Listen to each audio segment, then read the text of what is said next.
So hello friends, आप switch board का अगर काम करवा रहे हैं इलेक्ट्रिक वगैरह का, तो ये इंफॉर्मेशन मैं आपको एक देना चाहता हूँ। इसमें जैसे कि अपने प्लेट लगाने के बाद अपने पेंट कर देंगे, राइट, और इन फ्यूचर अपने को प्लेट निकालनी हो तो क्या होता है कि जो इसकी बॉर्डर होती है वहाँ से पेंट निकल जाता है। तो मैं आपको एक प्लेट दिखाता हूँ, कंपनी आप कोई भी ले सकते हो, वो आपको हर एक कंपनी में उसका मॉडल मिल जाएगा। तो उससे क्या होगा कि अगर समझ लो कि 6 महीने के बाद के 3 महीने के बाद मुझे वो प्लेट निकालनी भी है तो ये वाला जो पेंट है वो डैमेज नहीं होगा।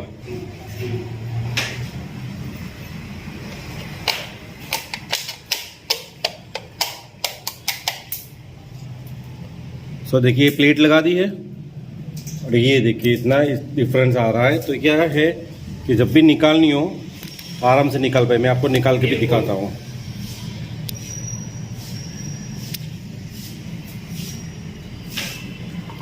ये देखिए, ये दीवार से टच नहीं होती है तो क्या हमारा पेंट डैमेज नहीं होता है। तो ये देखा आपने, यहाँ पे अगर पेंट किया भी होता तो भी वो डैमेज नहीं होता। यहाँ पे पुट्टी का वर्क हुआ है, लेकिन नेक्स्ट वीडियो जब में आएगा इसका फिनिशिंग वाला, तब मैं उसको ये करके भी दिखाऊंगा कि ये पेंट डैमेज नहीं होता है और हमारा काम सही स्मूथली हो जाता है।